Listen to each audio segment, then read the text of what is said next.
எல்லாருக்கும் வணக்கம். எப்போதும் போல போன பதிவுக்கு நீங்கள் எல்லாரும் கொடுத்த ஆதரவுக்கு ரொம்ப நன்றி. இந்த பதிவில் நாம் ஒருவேளை 2 பாட்டு கூட பார்க்க வேண்டியிருக்கலாம். போன பதிவில் நம்ம பார்த்தது அதோ அந்த பறவை போல.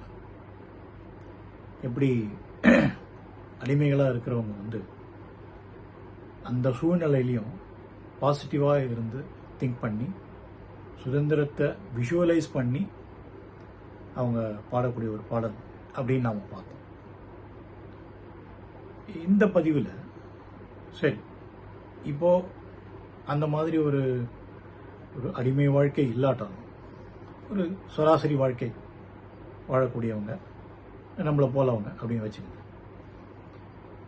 அவங்களோட ஒரு வாழ்க்கையில் எப்படி அவங்க வாழணும் அப்படின்னு நம்ம நினைக்கும் பொழுது, பொதுவாக மனிதர்கள் சுயநலத்தோடு வாழ்வாங்க. அதில் ஒன்றும் தப்பு இல்லை. ஓரளவு நம்ம சுயநலத்தோடு இருந்தால் தான் நம்மளையும் நம்ம குடும்பத்தையும் நாம் ஓரளவு ஒரு நல்ல நிலையில் வச்சுக்க முடியும். அந்த சுயநலத்தோட கொஞ்சம் பொதுநலமும் கலக்கும் பொழுது வாழ்க்கை இன்னும் இனிமையாக இருக்கும். சுயநலத்தில் இனிமை இருக்காது. சுயநலத்தில் நமக்கு ஒன்று கிடைக்கும் போது ஒரு சந்தோஷம் இருக்கும் மொழிய, அது ஒரு நிரந்தரமான சந்தோஷமாக இருக்காது. அந்த சுயநலத்தோட ஒரு பொதுநலமும் சேரும் பொழுது அதனுடைய ஆனந்தமே தனி. இதை பொதுநலத்தோட வாழ்க்கையை வாழ்ந்தவங்களுக்கு இது கண்டிப்பாக இதோட சிறப்பு புரியும். ஸோ சரி, அப்போ நம்மள மாதிரியான மக்கள் சுயநலத்தோட வாழறோமே அப்படின்னும் பொழுது எப்படி பொதுநலம் வருது அப்படின்னு பார்க்கும் பொழுது இதுக்கு நம்மளை சிந்திக்க வைக்கிற மாதிரி ஒரு பாட்டு இருக்கு. ஒன்ஸ் அகைன், சமூக நல கருத்துக்கள், பொதுநல கருத்துக்கள் அப்படின்னு வரும்பொழுது மீண்டும் நாம் எம்ஜிஆர் கிட்ட தான் போகிறோம்.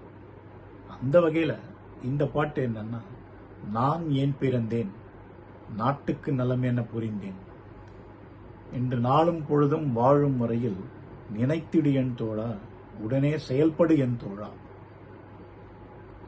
இந்த பாட்டு தான். இந்த முதல் 4 வரிகள்லேயே பல விஷயங்கள் அடங்கிறது. நான் ஏன் பிறந்தேன் ரொம்ப பெரிய கேள்வி. இது பெரிய பெரிய வேதாந்திகள்லாம் கூட பிலாசபர்ஸ்லாம் கூட பதில் சொல்ல முடியாத ஒரு மிகப்பெரிய கேள்வி. ஆனால் இந்த கேள்வியை முதல் கேள்வியாக போட்டிருக்காரு இந்த பாட்டில் கவிஞர் வாலி.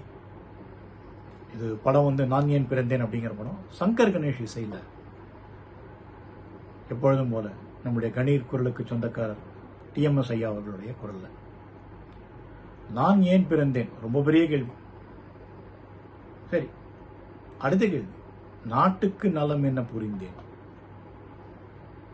எனக்கும் என்னை சுத்தி இருக்கிறவங்களுக்கும் நான் என்ன நல்லது செஞ்சிருக்கேன் அப்படின்னு இன்று நாளும் பொழுதும் வாழும் வரையில் நினைத்திடு என் தோழா. வாழும் ஒவ்வொரு நிமிஷத்துலையும் நாம் இந்த மாதிரி சுயநலத்தோட அதே சமயம் பொதுநலமும் சேர்ந்து இருந்ததுன்னா, அது மாதிரி செயல்பட்டோம்னா அந்த வாழ்க்கை இன்னும் அர்த்தமுள்ளதாகவும் பயனுள்ளதாகவும் இருக்கும்.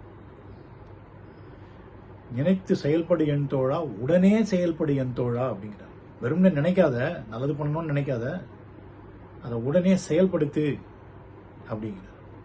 இது பாட்டோட ஓப்பனிங். ஃபர்ஸ்ட் ஸ்டான்ஸால வரும்பொழுது, நாடென்ன செய்தது எனக்கு என்ற கேள்விகள் இங்கே எதற்கு, நீ என்ன செய்தாய் அதற்கு என்று நினைத்தால் நன்மை உனக்கு. இந்த நாடு நமக்கு என்ன செஞ்சது அப்படின்னு கேட்கறதுக்கு முன்னாடி நாம இந்த நாட்டுக்கு என்ன செஞ்சோம், இது ரொம்ப முக்கியமான ஒரு கேள்வி. ஏன்னா நம்மளுடைய கான்ட்ரிபியூஷன் அப்படின்னு ஒன்று இருக்கணும். அந்த வகையில் பார்க்கும்பொழுது நாம இந்த தேசத்துக்கும், சரி தேசம் ரொம்ப பெரிய அளவுக்கு போகாட்டும், நம்மளை சுற்றி இருக்கிறவங்களுக்கு என்ன பண்ணுறோம் அப்படின்னு பார்த்தோம்னா அது ரொம்ப நல்லா இருக்கும். இதுதான் முதல்ல நான் சொன்ன மாதிரி அர்த்தமுள்ளதாகவும் இருக்கும், பயனுள்ளதாகவும் இருக்கும். ஸோ இந்த பாட்டை பொறுத்த வரைக்கும், இந்த பாட்டோட ஓப்பனிங் அந்த 4 வரிகள், அதுக்கப்புறம் ஃபர்ஸ்ட் ஸ்டான்ஸர், இதுலேயே எல்லா விஷயத்திலையுமே கவிஞர் வாலி இதில் அடக்கிட்டார். சரி, அப்படி ஒரு வாழக்கூடிய ஒருத்தனுக்கு வந்து வாழ்க்கையில் சில சோதனைகள் வருது. சரிப்பா, நான் வந்து ரொம்ப சுயநலம் இல்லாமல் பொதுநலத்தோடு வாழறேன் அப்படின்னு நினைக்கும் பொழுது அதை தாண்டியே நமக்கு சில பிரச்சனைகள்லாம் வரும். ஆனால் இதெல்லாம் இருந்தாலும் சுயநலம் கலந்த பொதுநலம் அப்படின்னு வரும்பொழுது அது எப்படி சுயநலம் கலந்த பொதுநலம் அல்லது பொதுநலம் கலந்த சுயநலம் அப்படின்னு வருது அப்படின்னு நம்ம யோசிச்சோம்னா, இப்போ உதாரணத்துக்கு நம்ம ஒரு ஃபங்க்ஷன் நடக்கிறது, சாப்பிடும் பொழுது நமக்கு வந்து இன்னொரு கப்பு பாயசம் இருந்தால் நல்லா இருக்கும் அப்படின்னு, இந்த பக்கத்து இலைக்கு பாயசம் அப்படின்னு கேள்விப்பட்டிருக்கோம். அந்த மாதிரி தான் இது. அப்படி இருக்கும் பொழுது நமக்கு வேணும், ஆனால் நமக்கு வேணும் அப்படின்னு கேட்கறதுக்கு ஒருவேளை ஒரு தயக்கமாக இருக்கலாம். ஒருவேளை நம்ம 2வது கப்பு கேட்குறோம் இல்லை 3வது கப்பு கேட்குறோம் அப்படின்னு ஒரு தயக்கம் வரும்பொழுது சட்டுன்னு அந்த பரிசாரகர் அந்த பரிமாறுறவரை கூப்பிட்டு, சார் இங்கே ஒருத்தருக்கு பக்கத்தில் இருக்கிறவருக்கு பாயசம் அப்படின்னு நம்ம கேட்குறோம். ஸோ இது என்ன ஆகுது அப்படின்னா, அவருக்கு போடும் பொழுது அவர் வராரு, அவர் வந்து பக்கத்தில் இருக்கிறவருக்கு போடுறாரு. போடும்பொழுது நம்மளையும் கேட்பாரு, சார் உங்களுக்கு வேணுமா சார்? அப்போது நாமளும் சரி கொஞ்சம் ஒரு கப்பு விடுங்க. இதுதான் பொதுநலம் கலந்த ஒரு சுயநலம். பக்கத்து இலைக்கு கேட்குற மாதிரி கேட்டு அதே சமயத்தில் நமக்கும். சரி, சுயநலம் கலந்த பொதுநலம் அப்படின்னு வரும்போது என்னென்னா, ஆஃபீஸில் பார்த்துருப்போம், சில சமயங்களில் ஏசி சரியாக ஒர்க் ஆகாது, இல்லை நம்ம இருக்கிற இடத்துல ஏசி கம்மியாக இருக்கும், இல்லை ரொம்ப அதிகமாக இருக்கும். அப்படின்பொழுது என்ன ஆகும், சட்டுன்னு நம்ம வந்து என்ன பண்ணுவோம், அட்மினுக்கு ஒரு மெயில் போட்டுருவோம். போட்டு இந்த மாதிரி இங்கே please check the AC here அப்படின்ற மாதிரி. அது அதிகமாக இருக்குது கம்மியாக இருக்குன்னு போட மாட்டோம். ஆனால் AC is not working properly, please check அப்படின்னு ஒரு மெயில் போட்ட உடனே என்ன ஆகுது, உடனே வந்து இந்த அட்மினில் அந்த மெயிலை பார்த்துட்டு கொஞ்சம் உடனே ஆக்ஷன் எடுக்கக்கூடிய ஒரு கம்பெனியாக இருந்தால் அங்கேருந்து ஒருத்தர் வந்து என்ன சார் என்ன பிரச்சனை என்னன்னு சொல்லலாம். சார் இந்த மாதிரி ஏசி கம்மியாக இருக்குது இல்லை அதிகமாக இருக்குது, இல்லை வேர்க்கிறது என்ன ஏசி போட்டாலும் இல்லை அப்படின்னு சொல்லும் பொழுது, இப்போது நமக்கு அவங்க வந்து செக் பண்ணும்பொழுது அவங்க என்ன பண்ணுவாங்க, அந்த ஏசி செக் பண்ணுறவங்க அப்படியே போய் ஆஃபீஸ் ஃபுல்லாக ஒரு ரவுண்ட்ஸ் போயிட்டு வந்துட்டு எல்லாருக்கும் எப்படி இருக்குது, எல்லா இடமும் எப்படி இருக்குது அப்படின்னு பார்ப்பாங்க. இதுதான் பொதுநலம் கலந்த சுயநலம் அல்லது சுயநலம் கலந்த, எப்படி வேணால் நம்ம இதை எடுத்துக்கலாம். ஸோ இப்படி நம்மளுடைய சுயநலம் அப்படிங்கிறத ரொம்ப பெருசாக காமிச்சிக்காமல் பொதுநலத்தோடு நம்ம செயல்படும் பொழுது அதனுடைய ஒரு பலன் நமக்கும் கிடைக்கிறது. ஸோ இப்படி தான் வந்து சுயநலம் கலந்த பொதுநலம் அல்லது பொதுநலம் கலந்த சுயநலம் அப்படின்னு வரும்பொழுது இந்த பொதுநலத்துக்கு நாம் வந்து கொஞ்சம் அதிகமாக முக்கியத்துவம் கொடுக்கும்போது என்ன, அதனால் அந்த பயன் நமக்கும் வருகிறது. அதை உணர்த்தக்கூடிய ஒரு பாடல் தான் நான் ஏன் பிறந்தேன் நாட்டுக்கு நலம் என புரிந்தேன் என்று நாளும் பொழுதும் வாழும் வரையில் நினைத்திடு என் தோழா, நினைத்து செயல்படு என் தோழா, உடனே செயல்படு என் தோழா அப்படிங்கிறது. ஏன்னா இதெல்லாம் உடனே நம்ம செஞ்சாதான் அதனுடைய பலனும் நமக்கு கிடைக்கும். இல்லை நம்ம அப்புறமா கம்ப்ளைண்ட் பண்ணிக்கலாம், அப்புறமா சொல்லிக்கலாம், அப்புறமா பேசிக்கலாம் அப்படின்னு எல்லாமே அப்புறம் அப்படின்னு நம்ம நினச்சிட்டோம்னா அதனுடைய பலன் கிடைக்கிறதுல தாமதம் ஏற்படலாம், இல்லை பலனே கிடைக்காமலும் போகலாம்.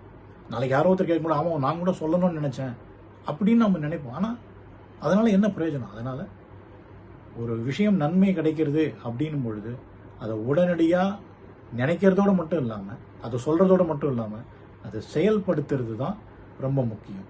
ஏன்னா ஒவ்வொரு மனிதனும் அவனுடைய செயல், அந்த செயலினால் வரக்கூடிய பலன் அதுதான் அவங்க வாழ்க்கையை தீர்மானிக்கிறது. அதனால் இந்த பாட்டை பொறுத்த வரைக்கும் நான் செகண்ட் பேராகிராஃப்க்கு நான் போகலை, அதனால தான் நான் சொல்கிறேன். இந்த ஃபஸ்ட்டு ஸ்டான்ஸா அப்புறம் ஃபஸ்ட்டு பேராகிராஃப், இந்த ஓப்பனிங் அண்ட் ஃபஸ்ட் பேராகிராஃப் பார்த்தோம். இதுலேயே பல விஷயங்கள் அடங்கி இருக்கிறதுனால இந்த பாட்டை பொறுத்த வரைக்கும் இந்த 2 விஷயமே என்னை வந்து நிறையவே பாதிச்சுது. இது வெறும் பாதிப்பை மட்டும் இல்லாமல் இதனால என் வாழ்க்கையில் சில விஷயங்கள் நான் செயல்படுத்தவும் செஞ்சேன். உங்களுடைய வாழ்க்கையில் இந்த பாட்டை கேட்கும்போது உங்களுக்கு மனசில் என்னெல்லாம் தோணித்து, என்னென்ன விஷயங்கள்லாம் வந்தது, இது எந்த மாதிரி ஒரு பாசிட்டிவ் சேஞ்சஸ் உங்கள் வாழ்க்கையில் உண்டு பண்ணித்து அப்படிங்கிறது நீங்களும் அசை போட்டு இந்த பாட்டை கேளுங்க. ரொம்ப சந்தோஷமாக இருக்கும். அது மாதிரி கேட்கும்பொழுது இது யோசித்து இந்த மாதிரி ஒரு அர்த்தம் கற்பித்து நம்ம இதை கேட்கும்பொழுது நமக்கு இன்னும் ரொம்ப நல்லா இருக்கும் கேட்குறதுக்கு. மீண்டும் உங்கள் எல்லாருக்கும் நன்றி. அடுத்த பதிவில் இன்னொரு நல்ல பாட்டோட சந்திப்போம். வாழ்க தமிழ். ஜெய்ஹிந்த். வந்தே மாதரம்.